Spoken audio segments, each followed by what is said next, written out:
From Hong Kong, this is Mea Culpa, the Lessons Learned from Startups podcast, based upon the Postmodern Conference, where founders, investors, lawyers, and mentors share their stories about working on, with, or for startups. Today, we have Aaron Rubin. Aaron Rubin is the founder of ShipHero, a SaaS company that makes a warehouse smarter. Welcome, Aaron. Hi, thanks for having me. Aaron, how did you end up in startups? So I've only ever run companies my whole life. So started my first company in college at 19, ran that until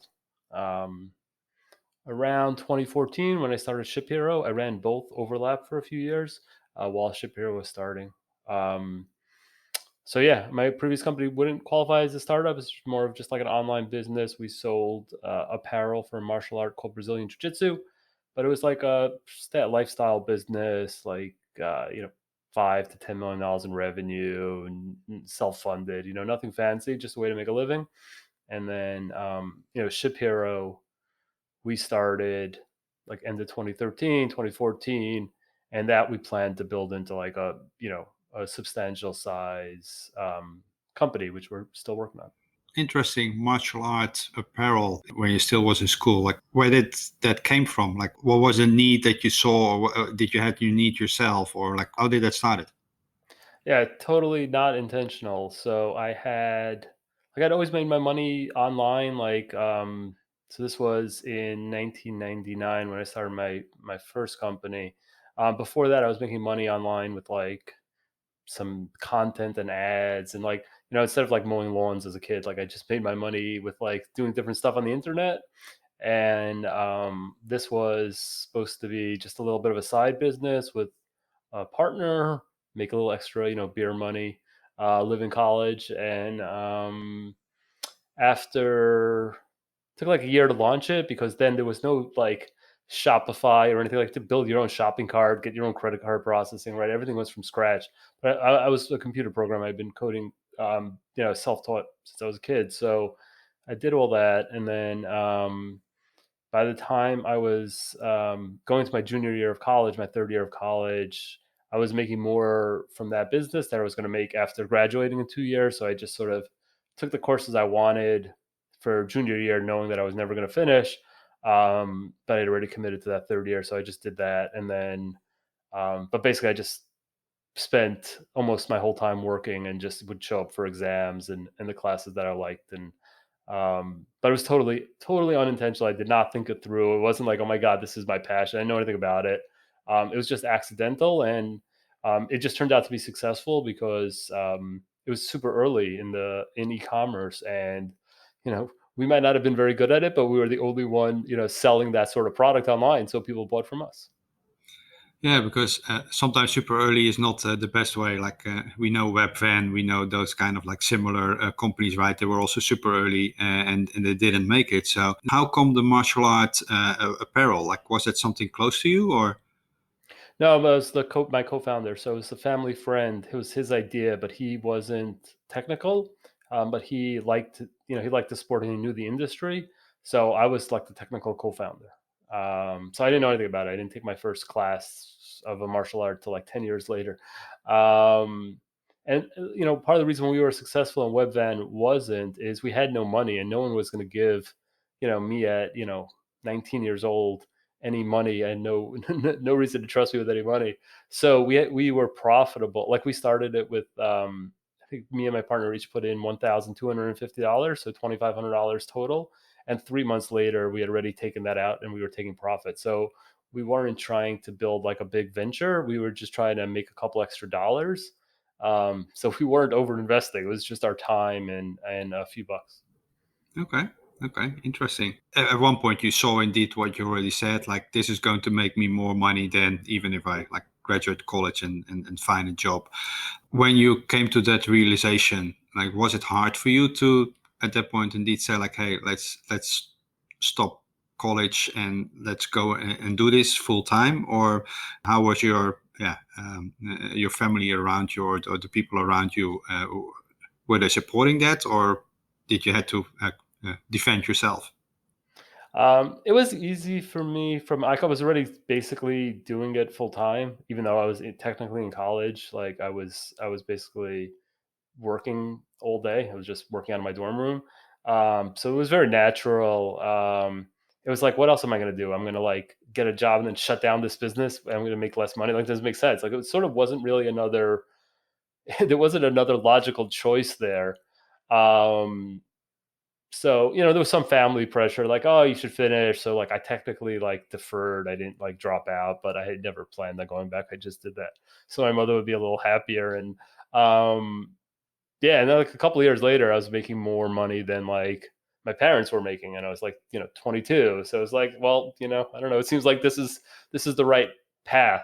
So Okay. And at that point, they were not that money is always a good sign of profitable or at least a good direction, but it gives a little bit more of a push that way that you can convince your parents or the people that you live with that it is the good choice that you made. And then you've been running that company for a couple of years, but then what I saw is that you had what you said also was that you have an overlap with running the martial arts apparel company and Ship Hero. Where did the idea for Ship Hero started?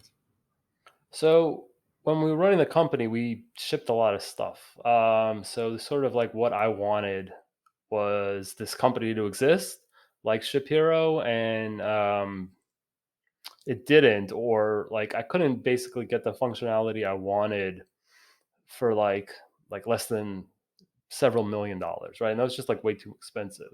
Um, and so we built our own, not intending to sell, just for internal use. And I had people, like friends of mine, who like came by and they saw the system. They're like, "Can I use this? It's amazing. I want to. It's much better than how my warehouse runs. Can I use it?" I was like, "No, I didn't build it. It's like just built for myself." But I knew there was a demand, like people would want it.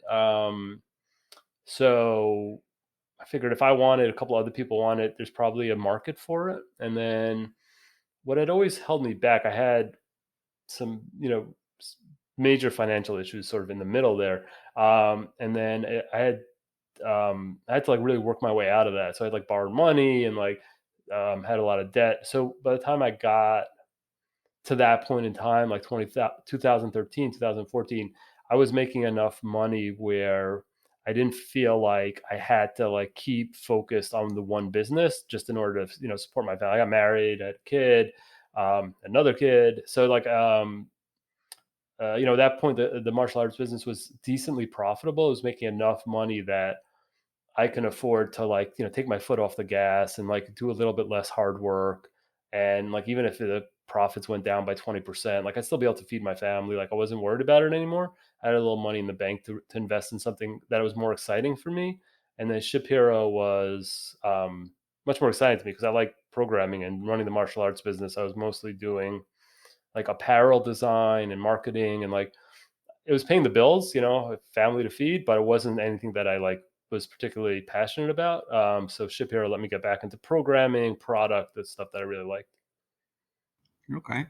Going back to the apparel company, because at one point you said, right, you were running it from your dorm room together with a co-founder. But at one point, of course, it's growing, and you have to start. Yeah, it's more than you can handle by the two of you. You have to start hiring your first staff. Like Mm. what was there the choices that you made? What was the scary or the non-scary part of that? Um, yeah, so I mean, we hired really low level people in the beginning. So like basically people working the warehouse. So they were paid hourly. It wasn't a huge commitment of like salary um, or anything like that. So that wasn't bad. I think the scariest one was I hired this guy named Yosef Haas, who was a friend of mine from growing up. I knew him since I'm 11 years old, and he was working for another company. And when I hired him, I convinced him to leave his other company to join my company, and that was a little bit scarier because it was like he has a good job, he's making good money, and now he's going to work for me. And then if like I mess this up, now like I messed up, you know what I mean? Like I messed up his life too. Um, so that was the scariest one. But we still work together. He's a partner in Ship Hero. So I mean, I think it worked out. It worked out great, but that was definitely a scary moment when you take on that first person who you're like, yeah, I'm really responsible for this person's life. And he was also married, and he had kids, and like, all right, that's a little more responsibility.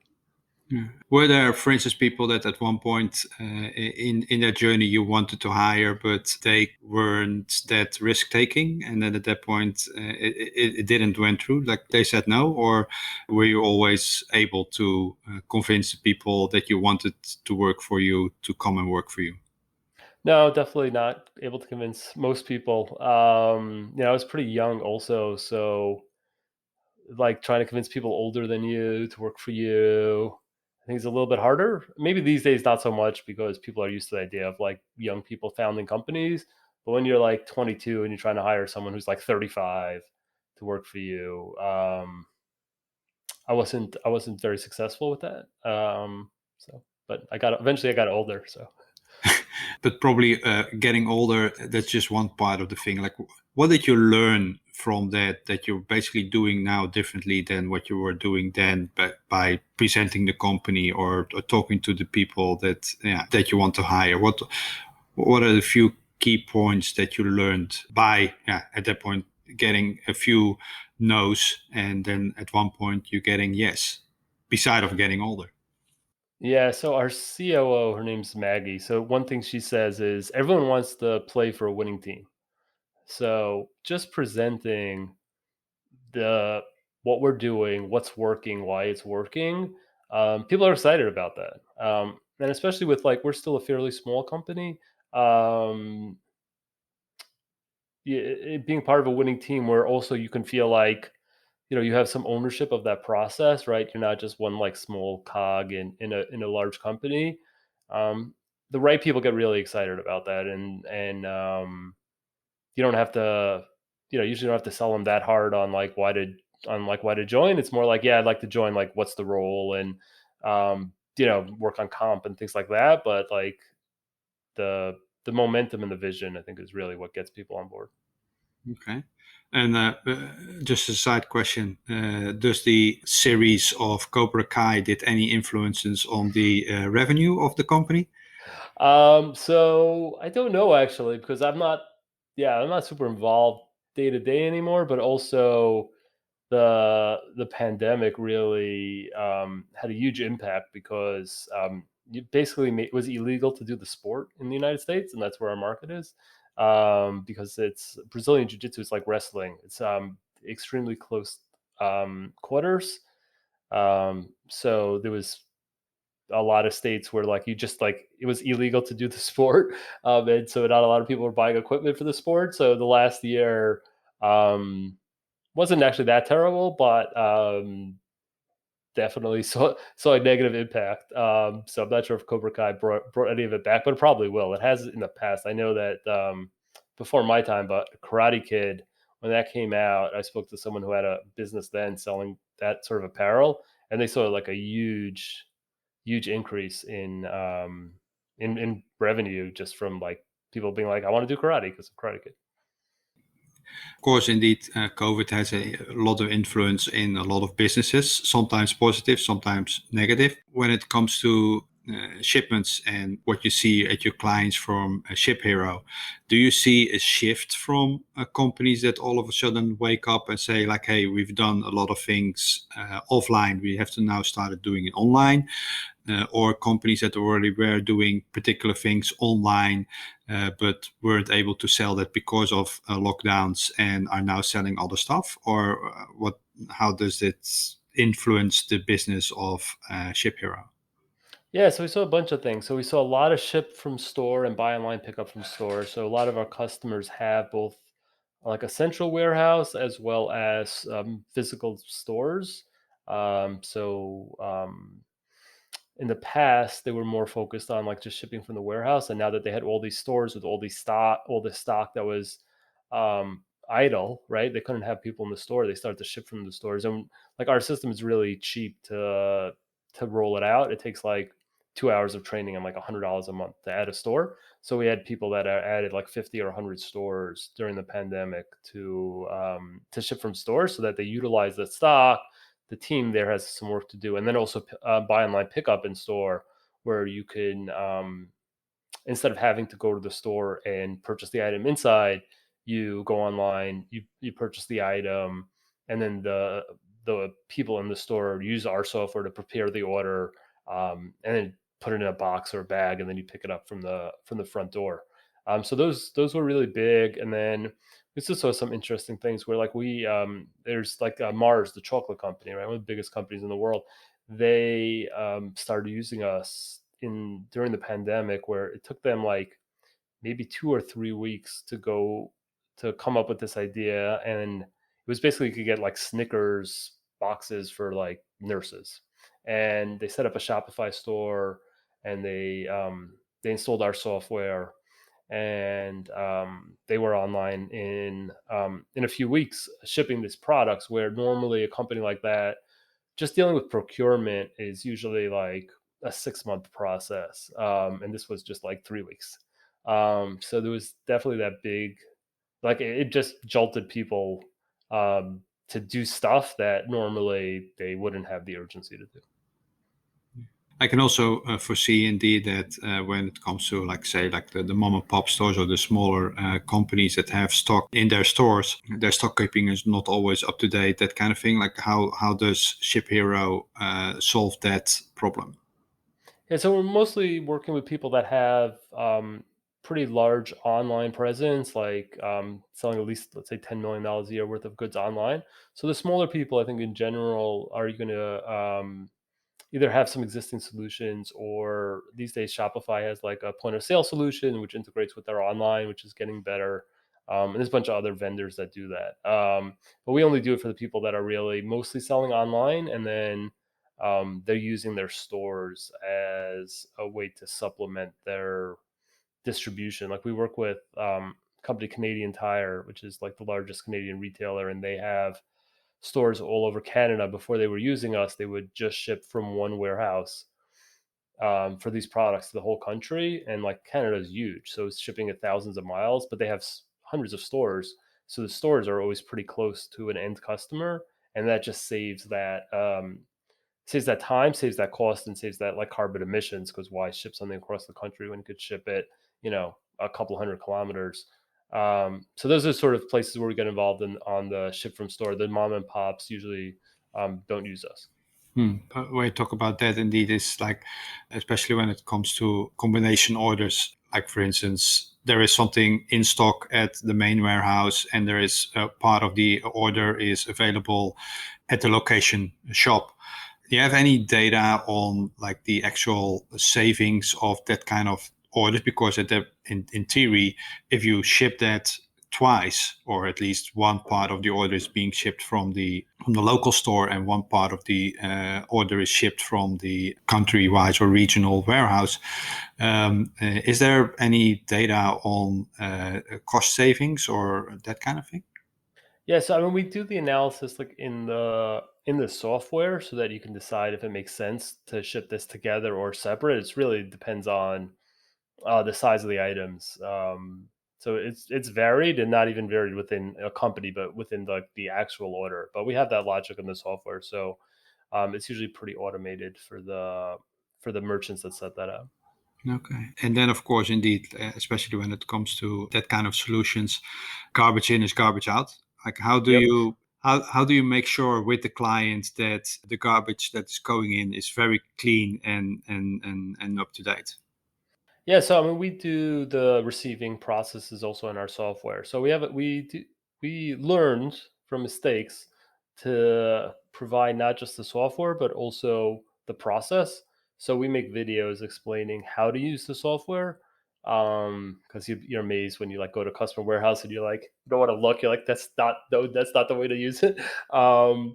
So yeah, we provide that process. So we provide the intake process. We have what's called a cycle count, which is a way to confirm stock. So we do that. Um, that functionality on the front end to make sure that information is correct. In some cases, we're dealing with an ERP or a larger solution. So like sometimes we'll work with like Frito-Lay, where they have like a large production facility where they're shipping mostly to like Walmart and big companies like that, and they don't use us for that. And then they'll take some of the product and put in like a mini warehouse within their warehouse, which is run by our software for their direct to consumer part, because that's the part that our software does. And then we're integrating with their co-packing software to move that data back and forth, and they're physically like logging that as they're physically moving pallets of goods back and forth. There it's a little trickier to make sure that it's right, because you're relying on outside software. But these days, it depends on the company. Some companies have these like super complicated tech stacks where it's like there's 10 pieces of software in between like you and the actual order. But most companies these days, like we work with a company called Nulogy out of Canada that runs a lot of these large co-packers, and their software is pretty good. So you tend to get fairly accurate data. But if you have a bad ERP with bad data, then you spend your whole life with never getting it right. Yeah. And of course, you started the company because you had an own itch to scratch. You said like, hey, I wanted to use this for myself, and that's of course one thing, right? Because that's something that you know, and you know that you can code that by heart because you're very ingrained into the problem. But as soon as you start making the decision, hey, let's also make this available for others, then at that point you get a truckload of exceptions or truckload of other business requirements from other clients. How did you get to know that, and how did you did that discovery, and how did you make the decisions on what to build first and what to build later? Yeah, so I mean, we started with a lot of no's. I think that helped us a lot. Of like, these are things we're not going to do, so that we don't even have to have a conversation. So like we do the direct to consumer, so retail, online order, but not like restocking Walmart or something like that. And that really just eliminates like whole set of functionality that some of our competitors provide, and we say we don't do it. Like we want to be the best in the world at the direct to consumer piece, so we're not going to touch that piece. These days, we're actually starting to, so we will launch some of that stuff at the end of this year. But that's because we felt like we got the direct to consumer piece pretty well working, and now okay, we can expand scope a little bit. So we did that. There was a couple of other things. We also knew sort of where we wanted to be in the technology stack, which is um, we got a lot of demand in the beginning to work as like a warehouse management system within like NetSuite, which is a popular ERP for small mid-sized businesses. Um, and just really focus on like just the warehouse part and be pretty narrow. But I was like a company like the company that I had prior, like we didn't have an ERP, and I didn't want to only serve companies that had an ERP. I wanted to be able to serve sort of a wider range, including smaller people. And I also felt like I could do a better job of in the warehouse by owning a little bit of the stuff around the warehouse, like purchase orders and some other things. And it could always be sent in via, the API and via connectors, but at least to have that in there so you don't have to use a bunch of different pieces of software. You can really have everything within like just three pieces of software, like your sales software, our software, which is your warehouse management software, and then your accounting software. And that could be your whole business, even if you're doing $100 million in revenue. So that was always my goal. So that also gave me an idea of like where I wanted to fit in and who customers I wanted. So if people are like, "Oh, I'm going to slot you in with this really narrow solution," I would say, "Well, that's not really what we're trying to do, so I'm not going to focus on that." So I knew what we didn't want to do, and I knew sort of where in the market we wanted to play. So that basically like eliminated like 80% of the decisions, and then the other 20% of the decisions, I made the best decision I could, but probably, flipping a coin would have been just as good or if not better. Okay. How did you, just very practical, how did you manage all those requests? Like, did you had like a software tool for that, or was it just through email with potential clients that you were discussing that, or and how big was the team where you were at that point working on this solution? Yeah, so when we started, it was just like 3 of us. So I was talking to all the customers. So like I dealt with it directly. These days, we use Jira, so everything gets logged, and then I actually go through all the feature requests every week. So I usually have somewhere between like 50 and 100 that I have to go through every week, and either just respond to them like, yes, we'll do this. No, this is why. Merge it with something else. This is the roadmap down the line, whatever. But it takes a decent amount of my time up. Yeah, and that's how we manage it today. Okay. How big is the development team right now? So on the product side, including designers and engineers, it's like around 60 people, 60. Hmm. I recently asked somebody the same question, and he said, "Let me check how many people are in this Slack channel," because he didn't Yeah, know yeah. the head count at that point because everybody was working remote. So at one point you were with three, now you're at 60. Like, how do you like prepare yourself to scale to like from 3 to 60? Because that's like a lot of challenges there. Right. So, we started like 2013, 2014. It's already, early 2021. So it wasn't that quick. It never felt rushed. If anything, it felt like we were going a little too slow a lot of times because we're not venture backed, so we're bootstrapped. So I felt like we were going slower rather than too fast. The whole company now is like around 200 employees, but a lot of the people are not doing development, right? They're doing other things. Um, yeah, so I don't know. It never felt too terrible. I think a lot of times, I think we could have gone faster in a bunch of different places, both in terms of how fast we were hiring, but more importantly, um, how sophisticated we let the software be. I think I held it back sometimes. To try to make sure that it was always like a system that I could really understand and be able to fix and everything, which was a mistake. I should have let that go a little bit earlier, and let some things be, not. I don't have to really understand how every piece of the technology works. But yeah, like 7 years, 60 product people. It's actually not like it's not terrible. Like people do that in like a year these days. Yeah, especially when it comes to venture-backed companies, right? They scale up pretty quickly. You choose not to do that. You choose to do that bootstrapped. Sounds like a very conscious decision. Did you were thinking at one point to get external capital in, or did you from the start off said like, no, we're going to bootstrap this? No, I did. I've tried and failed to raise money. Okay. So yeah, there's been times where there was the ability to raise money and I didn't want to. It seemed like anytime I wanted to raise money, there wasn't anyone interested. And when people are interested, I wasn't. But yeah, I mean, I'm in New York, but I'm not like part of the tech scene or anything like that in New York. It's surprising how the degree to which sort of like that personal network sort of thing matters. Like right now, we're a known company, so you don't need that anymore. But when we were just starting out, I did try to raise some capital, um, but we didn't have we had a decent numbers, decent product, decent reputation, but we didn't have like any sort of connections or pedigree. And could have got like a tier three investor, but I couldn't get anyone who was really good to take my phone call. Hmm. In hindsight, are you glad that that didn't happen, or would you said like we would have been somewhere totally different, way bigger right now if we would have?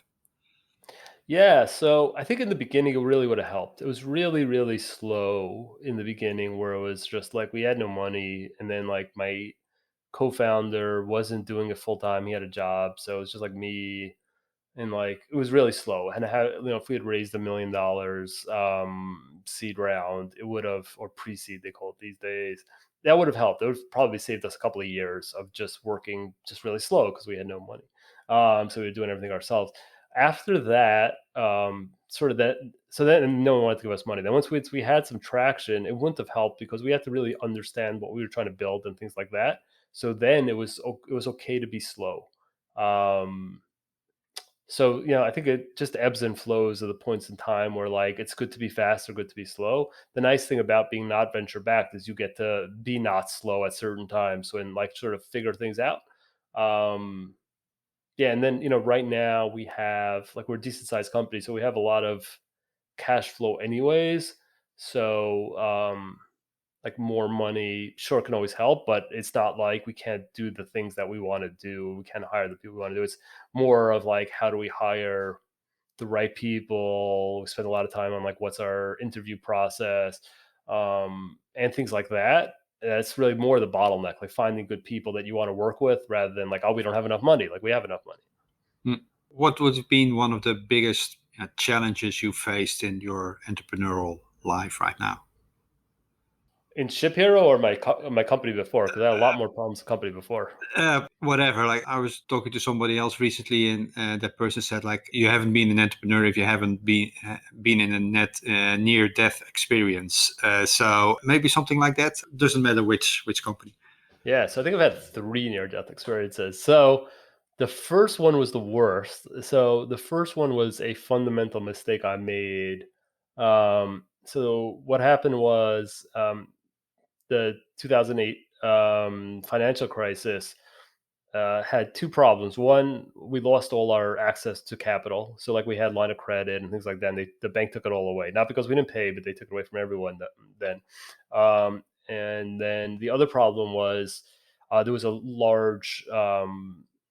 uh, large recession, so there's a lot less spending on, on sending your kids to martial arts schools, which is how we made our money. So we went from our worst year prior to '08 was up 25%, and then we had a minus 33% year. So that went so revenue went down a lot, and we lost our access to capital at the same time.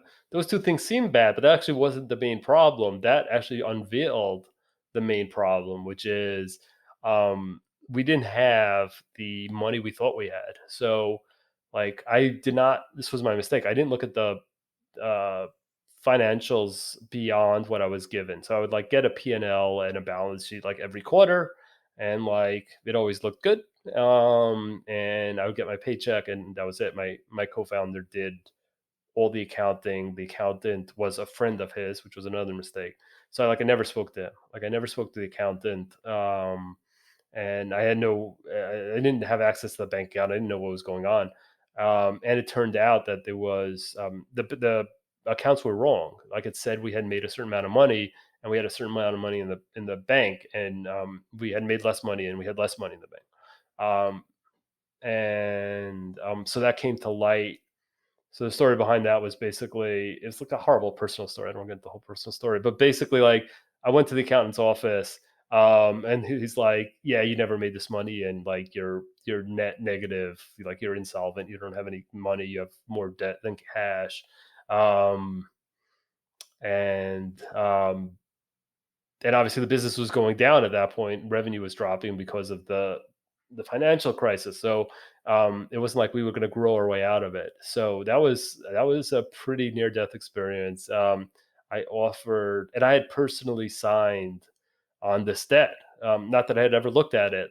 I didn't even have access to it, but I had signed my name on it because I owned 50% of the company. So I personally guaranteed it. So I went to my co-founder and I told him that, he can have the whole company, but he has to get me off the personal guarantees. And like, I'll go get a job or something, but I don't want to. There's hundreds of thousands of dollars that we owed. I didn't even know we owed, and I'm like, I don't want to get stuck with this for the rest of my life. I don't know how am I going to pay it back. Like, I'm not even sure I'm going to get a job with my no college, and you know what I mean. So I offered him that. I said, take the whole company, take the whole thing, and just take the debt off my hands. And he said no. So I said, well, I got upset, but then eventually I said, okay, well, if you're not going to do that, my father was, really, really generous, and he offered to, take out a mortgage on his house. He had paid off his house. Um, Take out a mortgage on the house of $350,000 and give me that money, to try to save the business. So what I told my co-founder was basically I'll do the opposite, where I'll take this $350,000. use it to pay off the debt that you owe. So I'll get you off the debt, and then just give me the company, which he agreed to. So then I owed the company, and then I had the $350,000 from my father plus another, I don't know, several $100,000 worth of debt from the other outstanding debts. Um, which so yeah, with a company that was in decline, and that's where I was sort of restarting from in 2009. So that was a really close to really really near death experience, and all, like, sort of only had two choices really. Then it was either sort of go that route or declare bankruptcy. There was no third option available. I would have taken a third option, but there was no third option. It was either bankruptcy or take my father's money. So I took my father's money, and then worked really really hard to eventually pay it all back, and get the company back onto to good footing, which we did. Yeah, kudos to you. That's quite a harrowing story that you have to, yeah, at that point, put yourself into debt that much to save that company. You have to have a lot of faith that it would be able to. And at that point, my question would be, why were you served statements, profit and loss and balance statements that were not reflecting the actual truth? Yeah, so I don't know. There's only two options, right? Which is either it was incompetence or theft. Those are the only two options. I don't know which it is. I spoke to, I looked into it, and basically the short answer was the only way I was going to really find out was to hire a forensic accounting firm, which I had no money to do, and I didn't feel like there was any point. So, like, if I found out it was incompetence, like, what was I going to do? And if I found out it was theft, like, what was I going to do? Like, I don't think he had the money and he was going anywhere with it. Like, if he had it, it was spent. It wasn't that much money. Like, so I feel like there was not. I wasn't going to get anything from it. It would just hurt myself by sort of wasting a lot of time and money by trying to investigate it. So I just let it go. Okay. And very generous of your father to mortgage his house and then at that point lend you that money. What made you so sure that you were able to pay that back and to save that business, even though the market wasn't that well, right? It wasn't a growing market at that point. Yeah, no, I definitely was not sure that I could, and I really, it was a really painful part of my life when I was trying to make that decision whether I should or not. I didn't know what the right answer was. There's a couple of things that made me want to do it. One was Just a couple things. One was I had employees, and I was gonna if I went, including like my friend of mine that I hadn't mentioned earlier. Um, and if we went bankrupt, they were all going to lose their jobs. So I really didn't want to do that. I didn't want to make it worse. Like, if I took my father's money and then we went bankrupt anyways, like, I didn't help them, and I didn't help, and I hurt everyone else. So, like, I knew that just because it might still be the right decision to go bankrupt, but that was one reason why I really didn't want to. And then also, like, my wife and I had our first child. We had a daughter, and I just didn't want to quit. I just, like, for me, it was really important to say I never quit. Like, I didn't quit on the company, and I did, like, even if I failed, I would have gonna, like, leave everything on the field. Like, just give it my 100%. Um, and I didn't want to quit. So I'm like, I wasn't sure it was going to work, but I was sure that I was going to do everything in my power to make it work. And I also figured, like, I had always made money in other ways on the side, um, my whole life online. So I always figured that I could always string together some other things to cover the bills and make it work, which I did. Like, while I was running it, like, while I was trying to recover that business, I didn't take any money out for salary because there was no money to take. So I did a bunch of other things online, and I was working really hard, which was really tough with a new baby. But um, I did a bunch of other things online to pay my own bills, and not take the money out of the company. So I just worked really really hard to. I knew I could do that. I just felt like I could figure out a way to make some money. So it's all of nothing bet that you took there, or almost like sounds like Yep. it. Are you a Yeah. betting man? No, I have no stocks. I don't go to the casino. I do like playing poker, but track on a. I don't play anymore because I've got 3 kids, but I tracked on a spreadsheet like every dollar I ever played in poker and like make sure I'm winning. I'm actually making money. Okay, it's good, it's safe, but no, I'm definitely not a betting man. I don't, no. Okay, great that it eventually worked out. Taking that risk, at one point you probably had to take another risk when you're doing Ship Hero. What was the biggest risk that you were taking there? Well, I don't know if it was a risk, but really, there was a few times that I really wanted to quit. Really wanted to quit. So it was a couple of times. So there's a few things going on. I was making enough money from my first business that I didn't need Shapiro to be comfortable. So I have enough money to live very nicely from my first business. So I was like, I don't need the money. So keep that in mind. And then two things happened. So one time was really early days. It was just 3 of us working on the company, and um, there's one customer. They only had like a handful of customers, right? Like 5 customers, and one customer was like really abusive, and like the most abusive customer we ever had. So it was just, I guess, bad luck also. But I didn't know that because I thought like that's how customers are. So really, really abusive customer, yelling and screaming on the phone. Sometimes because we did messed up and made mistakes, and sometimes nothing, it wasn't our fault. But either way, he would yell at us. I would yell at me. I would always pick up the phone, and then one time we had only one. It was me, my co-founder, and like one employee. And then my employee called this guy up from his cell phone just to, like, I don't know, give him some quick piece of information or something. And um, one night, late at night, like he called the employee's cell phone because he had a cell phone number and just like berated him. Right? I don't even know what he said because I wasn't on the call, but he told me after they like really berated him. Um, and so whatever, I called that customer and I fired him. I told him like, okay, I'm sorry, you can't use our service anymore. But one of those times it was just like I'm sitting there. So anyway, so the guy tells me, the guy was paying us like, I don't know, maybe like $1,000 a month, right? And he's, yelling at me that I'm taking his $1,000 a month and like building this other business, and like I'm building this whole thing and I'm screwing him with this $1,000. And he kept talking about the $1,000 a month. And I had invested $1 million of my own cash in this business. And I'm sitting there at like 11 o'clock at night, like working my ass off, trying to like make the product for him. And I was just like, I don't know why I'm doing this. Like, he doesn't like, I'm not getting any, not only not getting appreciation, I'm getting treated like a piece of garbage. Um, and I'm like, I don't need it. I have enough money. Like, what am I doing this for? So that was one time that I really felt like just give up, just give up. And I sort of came back to the same thing with my daughter, where I was also like, I just don't want to quit. Like, I just don't want to be the quitter. So even though this sucks, I always said, like, I'm just not gonna quit today. I'm just gonna get up in the morning and see how I feel. And then, just get up in the morning and be like, all right, I'll try one more day. And then, one day after another, eventually you get there. Yeah, firing clients always very interesting stories indeed. In my lifetime, I also fired a few couple of clients, especially when what you say, right, come to the realization, like, hey, like, what am I actually doing right here? Like, I'm trying to make some money, but this isn't worth the fight. This isn't worth the effort.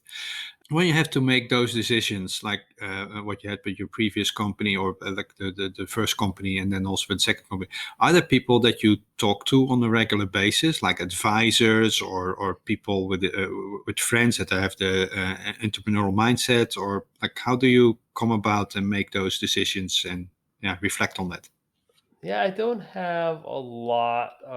Yeah, so like I'm not in like any sort of Silicon Valley peer group. I don't have any friends who are founders of like venture back. Like I have a friend who owns a nice business, a friend who owns a couple of gyms, but like, no, I don't have friends who have like that sort of tech companies. Um, so yeah, I mean, I think it would be better if I did. Honestly, it'd be nice to have some people I could go to, sort of mentors, or for those sort of guidance. Don't. My co-founder's name is Nicholas. He's really good. So it's a little bit different with a co-founder where you got to be a little bit. It's just a little bit of a different relationship. Um, but he's great. So I talked to him.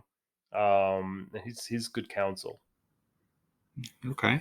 Is there any particular advice that you quite often hear, like general advice, generic advice, that you often hear, but you think it's not a good advice? Oh, so much. I disagree with almost all the advice I see on Twitter. Maybe the I don't best advice is there not to go to Twitter. know.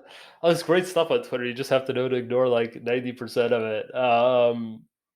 I don't know. I basically I feel like everything has so many exceptions, um, that yeah, I don't know. I just feel like any sort of like generic advice always has so many exceptions that it's almost useless. Like I also don't read like I used to read a lot of sort of like business self-help books like, Malcolm Gladwell or like people like that.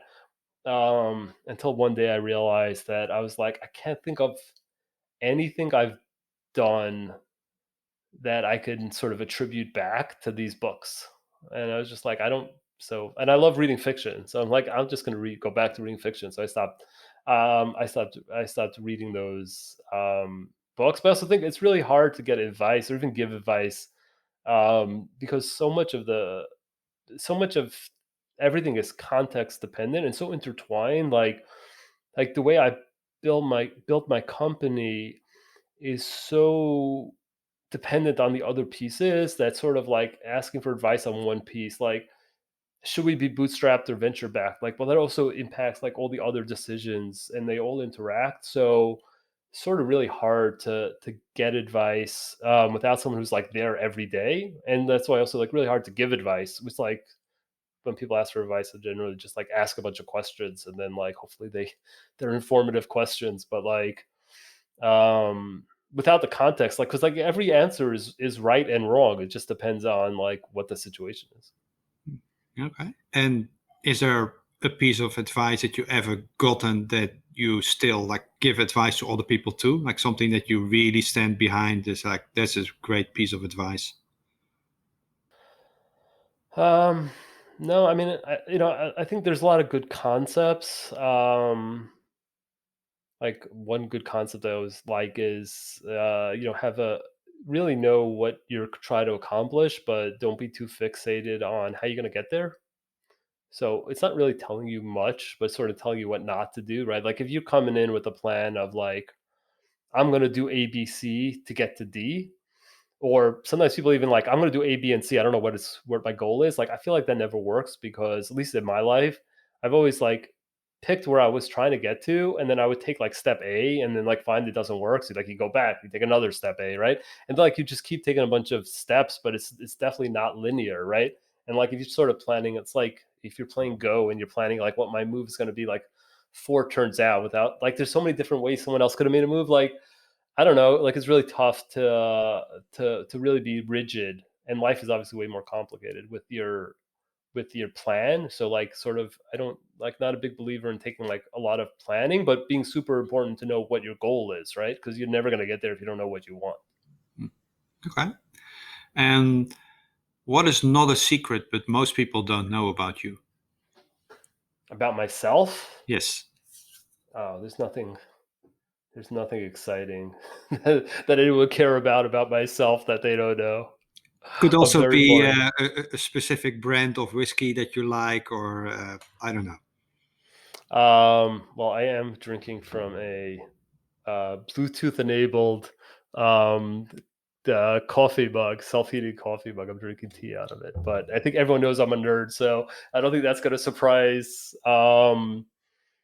I don't think that's going to surprise anyone. I mean, the people that don't know that from my previous business probably don't know that I like to train Brazilian Jiu Jitsu, which is a um, really physical martial art in terms of like it's like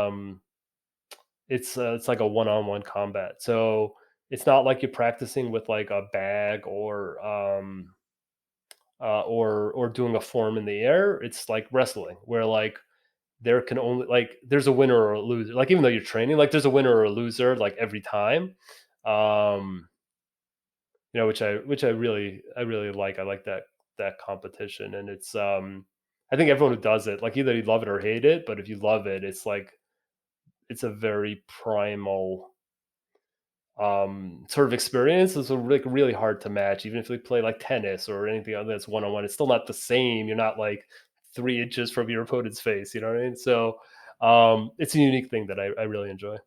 Okay. Okay. And if there's one thing that you want people to take away from this talk, what would it be? Probably to pay attention to what's going on with the money. If you have a co-founder, or really if you don't have a co-founder, just in general, it's probably a good life experience, life lesson, to always have the just it doesn't take that much work to really keep an eye on a bank account. And Yeah, that's the truth, right? Like you're looking at about a piece of paper, a balance sheet, a P&L. That's just a piece of paper that someone gave you, right? But if you're looking at like what are the checks that are going out the door and how much money's in the bank account, like then you really know what's going on. And it's always better to be closer to the truth. Okay. Thank you. Thank you very much for your valuable insight and sharing of your lessons learned in startups. For the listeners, although the rating system of podcast is hideous, if you like this Mea Culpa series, you can rate this podcast with 5 stars as a motivation for the makers. I want to thank Missouri Crowdbrain for being the venue sponsor of this episode, and I also want to thank Copy Ventures for making this series possible. If you have any suggestions on speakers, let us know. Contact details are in the show notes. This is Jeffrey Brewer. Go out and build something meaningful. Thank you very much, Aaron. Thanks for having me.